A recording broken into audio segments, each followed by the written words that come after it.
behavior of that pipe against the soil, right? So I can consider this, consider this like a footing, isn't it? So I can say here I am applying a load, and here is the deformation, isn't it? It's like a footing, but it's sideways. Yeah? It's a footing, but sideways, isn't it? I can consider it all to be a footing, applying a load sideways, right? Therefore, Py curve should be function of what? So the main thing is that if you know your pipe geometry, means the length, diameter, right? Now you can do the model like this. So you can go to SAP or GSA or any software, like any software. So you can have a beam and you create nodes, create many nodes, and each node you give a support, isn't it? It's like a support. But support is not a fixed support or pin support, but support with some restraints. You can give spring support, like link support. In SAP or link, you put link element. So, how will you differentiate the same pipe in clay, in sand, in rock? How will you differentiate? By the spring, right? So therefore, we embody the soil behavior in that spring. Yeah? Okay. Right. Now, what I have to say? That's the main thing. Now, how does it solve? How it solves? If you give the spring properties in each of these layers by P and Y, then what happens? And you give here a lateral load at the top, and then what it does is it assumes the deflection. If you know the deflection, you will know the Y at each distance. Once you know the Y, it will work out that actually in the top level, the Y is higher. At this level, the Y is lower. So you'll see how much you are mobilizing this resistance. And that should match with the lateral load here, because it's equilibrium. So it keeps on doing different shapes of deflection until it finds a close match, and that's the solution. So how we solve it? Once you give the spring properties, and these springs are nonlinear springs, meaning the spring values depend on Y. So you can't assume what that ultimate would be. Unless you know the deflection of each of these elements, you can't say how much P is mobilized, right? So that's why you solve it through iteration. So you assume a shape of deflection, you see how much is mobilized, and then you check with this lateral load. If it doesn't match, iterate till you match, till you converge. As it converges, that's your solution. Yeah? Now, what is then P and Y? Now, P and Y is in millimeters. And P is actually pressure, right? So it's in kilopascal. Okay. So basically, what means is once you have a movement of say 10 millimeter, say the pipe at that level moves 10 millimeter, what is the pressure or the thrust mobilized, right? Okay. So, how do you think we can calculate these numbers? So, the origin of this method is 1970s by a guy called Matlock, Hudson Matlock, and Lyman Rees. So, LPi software is by Lyman Rees, their LPi. So, what happened is how they did it. So, they took a plate. You take a plate load test. So if you put a plate on the ground, you apply a pressure, and you can see how much. You put a jack and you apply pressure there, you have a thick plate, and you can see how much it deflects. So, pressure, deflection, isn't it? Yeah? So you can get, so those numbers are being calibrated for a wide range of soils, and codes will give you how to draw a PY curve. Right? So codes now have basically calibrated the method to find out how to draw all these things. Okay? So Eurocode 8 doesn't give you how to do it, because Eurocode 8 still is in a bit more catching up to do. API, the Petroleum API code or DMV code, to give you PY curves, how to construct it. I got it in my notes there. And okay. Now one thing to remember is the shape. What shape it should achieve. What shape it should take. What's it? Okay, now. So this being footing, yeah. This being footing. So I'm applying a footing and applying a load on the footing, right? So if I apply a load to the footing, what I'm doing? Effectively, the soil is being loaded, isn't it? The soil is being loaded. If I keep applying a load, what will happen? Ultimately, the soil will fail. So a PY curve should reflect a stress strain curve of a soil, isn't it? Yeah? Because if a soil stress strain curve, how does a soil stress strain curve look like? Tau and sigma. Steel looks like this, isn't it? This and this. A soil doesn't look like that. Sands look like this. Clays look like that, right? So clay and sand, they look different, isn't it? For a clay, you might get a residual strength value, right? So PY curve actually mirror image of a stress strain curve. They should look similar, because effectively the footing behavior is basically a function of what? Soil behavior. Because if you have a rock, how will it look like? If it's a rock, so you basically drill a pile through a rock. It look like what? Straight.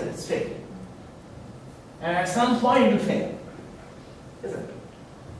If you have a rock, right?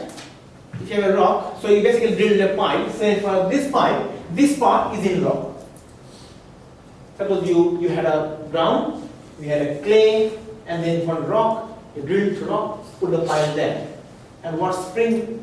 So this would look like a very stiff spring, and at the rock strength, it will fail. Yeah. So, few things to note, that it should look like a stress strain curve. So you can see how it looks like. Yeah.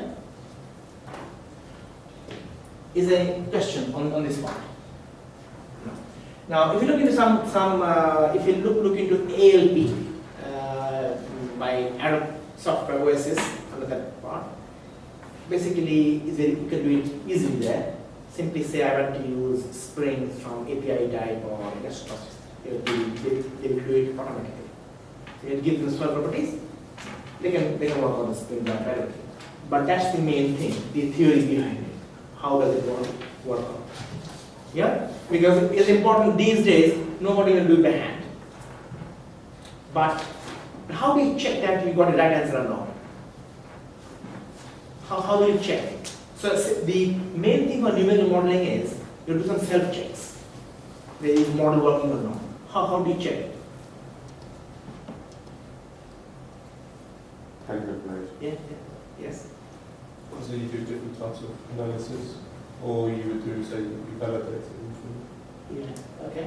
Another way to check is, say say you do this analysis, yeah?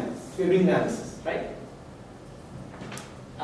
So what you can keep on, suppose the client tells you that I have a pile of diameter 0.8 meter, 20 meter long, the load applied is say 10 meganewton, tell me the peak displacement and how much it would reflect. So you can basically make the model and put the load here, and you can find a number. But what I would do that, I will also do another thing, I will keep on having the load 0, 0.1, 0.2, 0.3, 0.4, 0.5 up to maybe 1. Keep on adding the load to see the full curve, right? So what I will do, I will run the same analysis, I will make the model.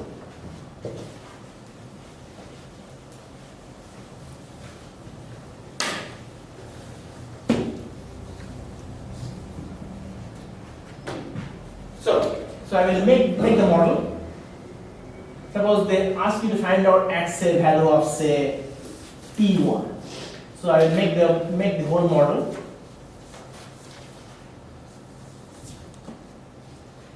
And I will plot a graph. Here I would say, then I start to plot. So here is P, right? So they want to know at say P1 here. That's say P1. They want to only know this value. But rather what I will do for all the points.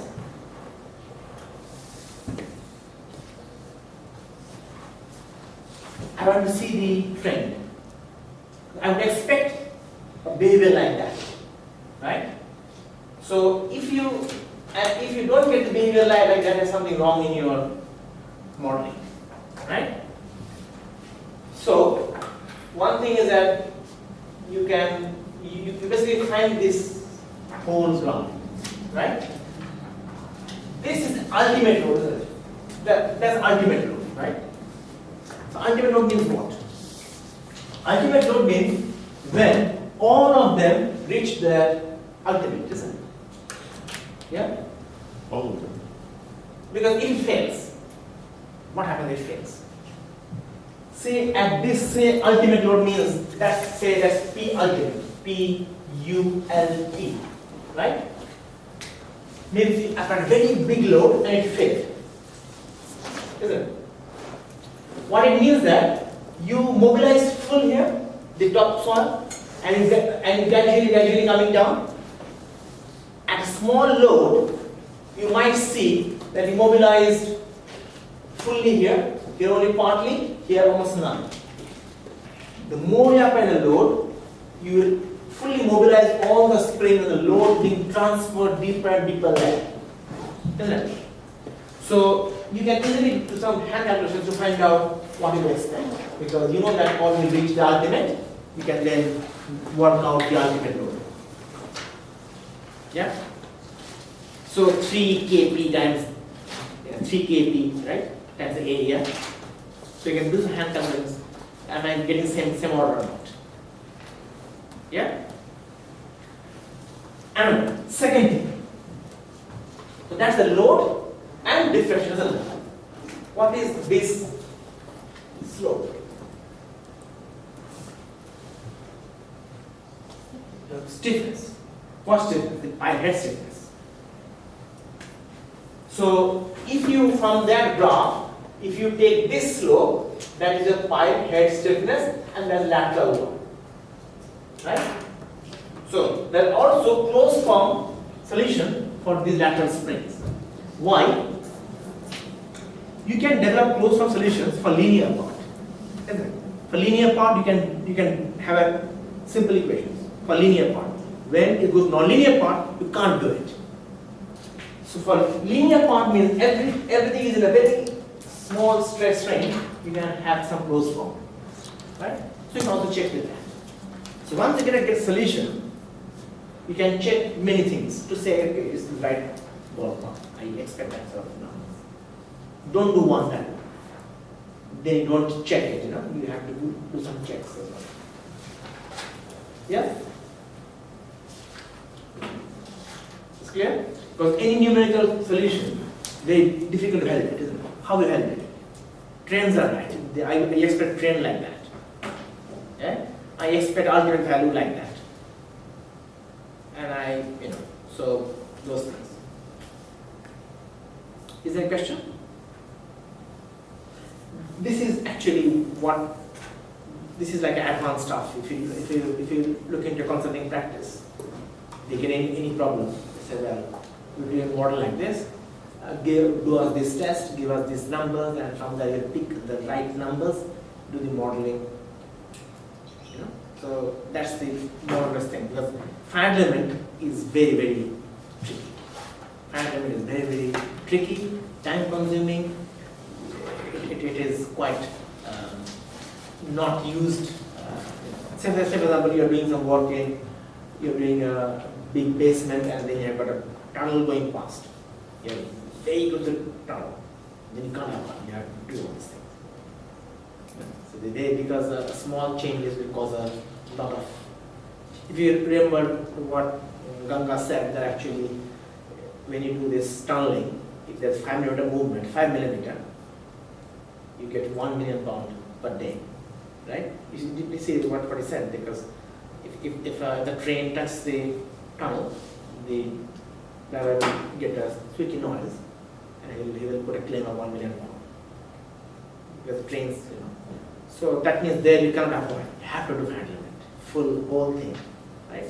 By normal, and if you think, who has done a plastics for the coursework, like 3D? Did somebody do it or not? You took 2D, okay. How long it took to do it?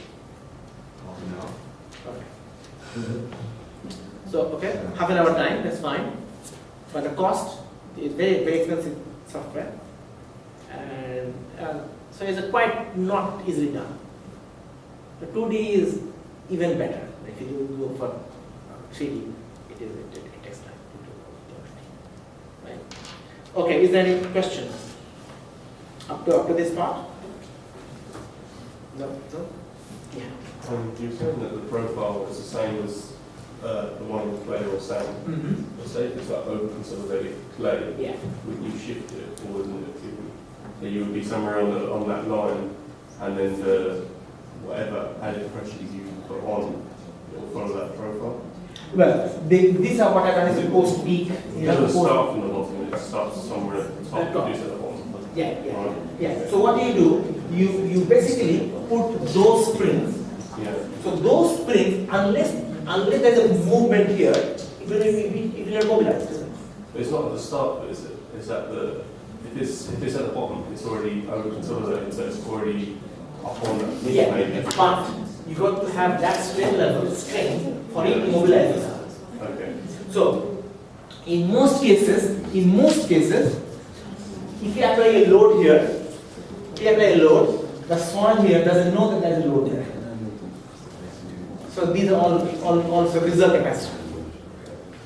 Meaning, say you apply a load there, and if you put some sort of cell to measure the stresses, the soil will not know that there is a load there. Once the load be high, everything starts to mobilize, then you can see that they're all stressed. Yeah? So that means what I mean to say is that if you see a failure, it's something big, something is missed out. Because if you look into a pile capacity, if you apply axial load at the top, you only mobilize 5% of the end bearing. Think about this. So 95% is taken by the friction. Because when you calculate your bearing capacity, you apply load 1/3, isn't it? Typically 1/3 we apply. Under that load, you only mobilize 5% end bearing.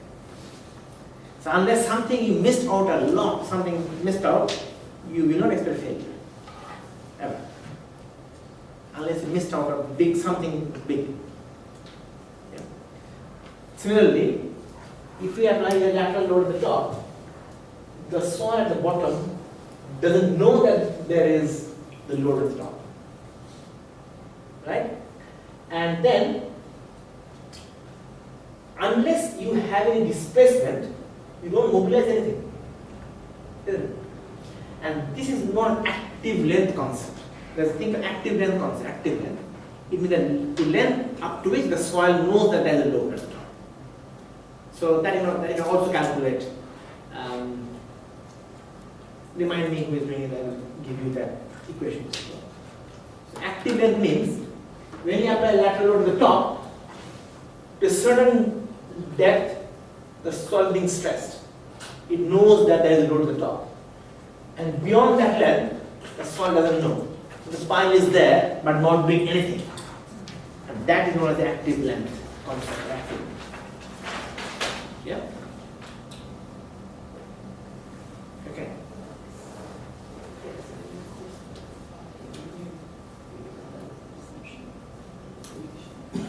Hinge. That's a modeling. There are some, how you calculate it.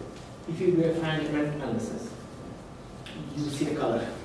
At one color is no color is like a normal, So red, that is very highly stressed. From there you can find out that's the level. Beyond the 5 level. So you are not stressing the soil. That's the reserve capacity. In case you need, suppose you need it, you can get. Yeah. Okay. Any other question from here? Yeah. It's a safety. It's a procedure. So people, engineers did design long time back, assuming a particular way. That continued. Now, as we are learning how it happens, now we can go back and see, okay, that's safe there.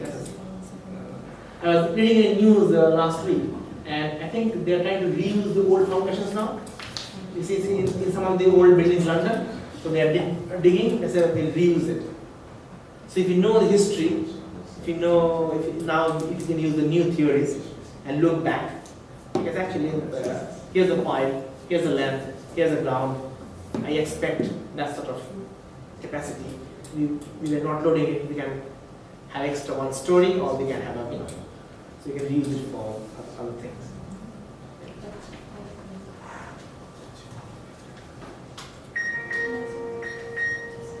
Okay, so here is what I just mentioned, right?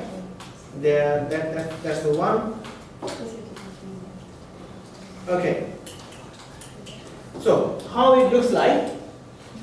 So how do you construct a PY curve? Right?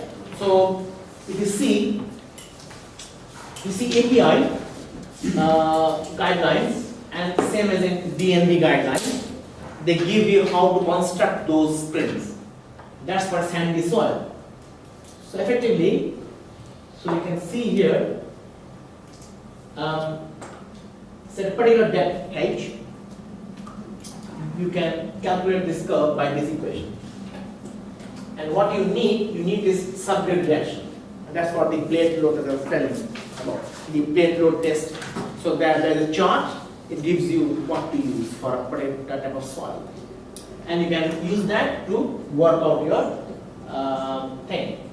Remember one thing, that this PU is a function of depth, right? At a shallow depth, there's a wedge mechanism. It forms a wedge. So when you calculate PU, so if you're going to do this curve, you can get the curve, but that curve is a function of PU, right? And you got to assume these two things. This takes into account the deeper depth and shallow depth. At a shallow depth, you have a wedge forming, and deeper depth, you have got a flow around the pipe. So you can easily get these PY curves because this case takes into account your ground soil type. Yeah. So this way you can get those spring and you put that value onto your software, right? If you use LPIL, ALP, everything is already inbuilt. So you only tell the ground type. But if you use SAP, you got to give this curve onto your code, right? What determines the benchmark between tower depth and deep? They're already given in code how to do it. But it actually to find out actually what happens, you got to find it, and then you check the the element deformation, and you can find out what depth it is. Yeah. If you want to see the realistically, you have to do finite. Yeah. But for calculations, you use simple things. But that will do you the numbers, but won't tell you all the story behind it. What happens? Yeah.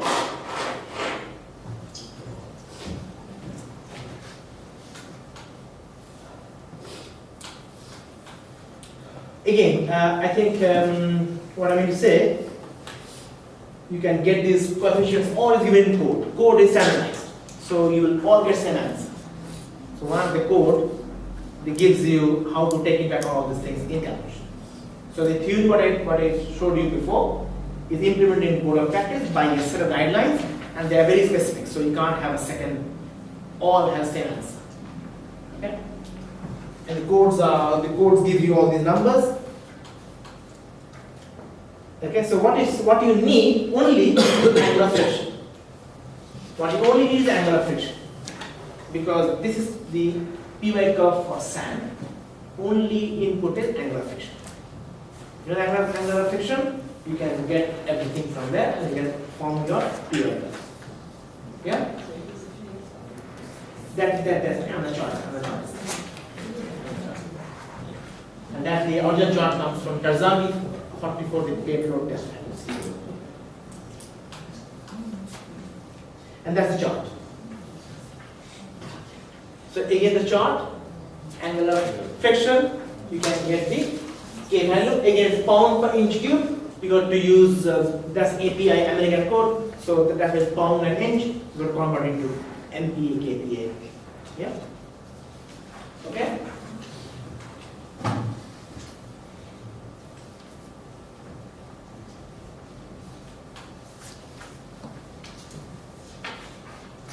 Or you can also, if you don't have angular friction but you have the radial density, you can do the same thing as well. So in some cases you never get an angle, you only know it's a medium dense sand, loose sand. So it gives you many things to find out the numbers, right? Depending on how good your soil testing or soil data is. Yeah.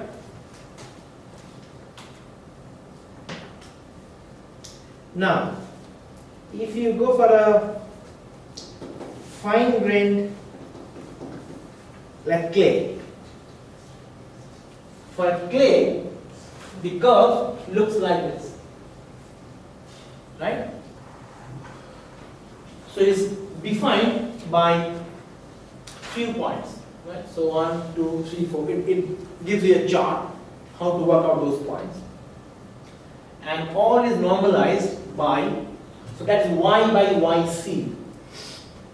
Yc is the displacement characteristics. So what it does, it asks you from a stress strain curve, so everything is hinged on one thing called epsilon c, which is strain at 50% maximum stress. What it means? It means for a clay soil, it tells you do a traction test, and then from the traction test, find out the strain at half the yield stress. That means what it is doing is saying that is the stress strain curve. Okay, and that is the maximum. So that's the yield strength at what strength would yield, right? The tau max. And that is a strain. Half the yield strength means that is tau max, so that is your half the yield strength. So this is equal. So this is tau max by 2. Tau max by 2. So this is 750. Yeah. So you find out this number, that number you put here, you get YC. Yeah. So what you are doing, you are taking the strain at 50% yield stress. At 50% yield stress. Yeah. Okay. So everything is found for the soil stress strain data. So you do a soil test, find out the stress strain curve, find out the yield stress, find the strain, how they stress, and you can construct the whole PY curve. Yeah? Again, look at here. What is PU? 9 SU. You remember the 9 factor? There's a bearing capacity 9 factor. There's 9 SU. Right? So effectively, you can get this PU value, 9 times unguided strength. And from that, so effectively what we are doing, from a stress strain curve, we are taking two values. That value, your unguided strength, and this value. From this two value, you are taking kind of whole curve down. Right? Can someone tell me what's the deeper meaning in that? What's the deeper meaning in there? Why is it saying at 50% yield strength? What's the meaning there? Is there anything to do with the residual stress? Yeah, okay. So what they're saying, safety of 2, isn't it? So fine, it will fail at 100, find out a strain at 50, means you're giving a safety of 2. Isn't it? Roughly. Yeah?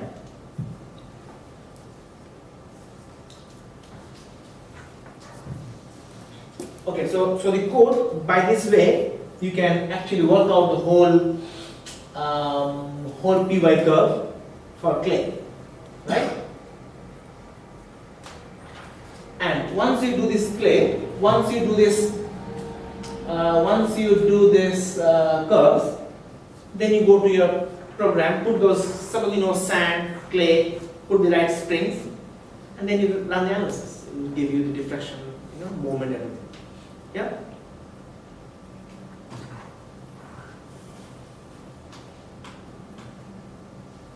Okay. Now, what I have done so far is the static curve, static. What it means? It means you are applying static load, right? What happens if you apply cyclic load? Will the curves change? Will the curves change? Yeah. So, code, this is a matter of big debate now. Currently, for cyclic PY curve, what the code recommends, you reduce and you take a curve like that. So you simply reduce the, not 1, but just like 1.7. Say, just reduce the peak strength. So the peak strength will reduce, and a cyclic load, the load is cyclic, use the cyclic PY curve, just reduce somehow. Okay? That's what the code says. Yeah? And they are the equations.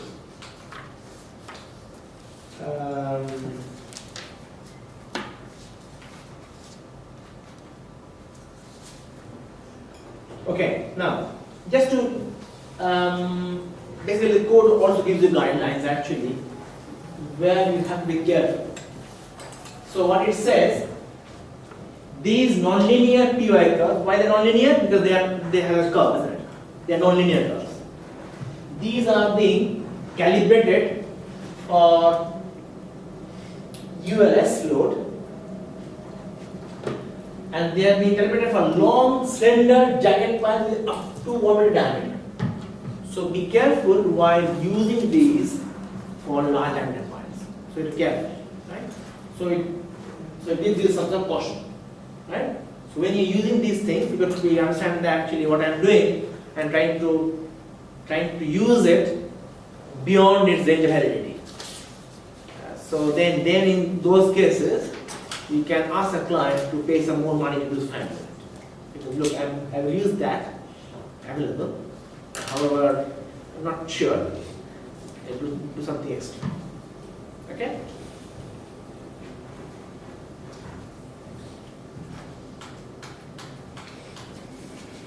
Now, how to use this curves, PY curves for liquefaction?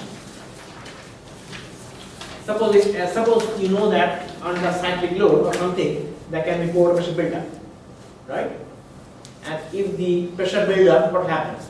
The soil will lose its effective stress a little bit, right? How do you take into account that? So what you can do, in a simplified method, suppose you know that that particular cyclic loading will cause 20% increase in pore pressure. So here you can reduce by 0.8. So you can reduce that by 0.8 all the number, and you can have the curve reduced. And that's known as P multiplier method. So you multiply the P value by a factor. Okay? So here are some ways how you can tackle all these things. So what you can do, you can tell your client, okay, there's cyclic load. I will take a small sample. I will recreate the load history in my element test. Then I apply cyclic load in my element test, and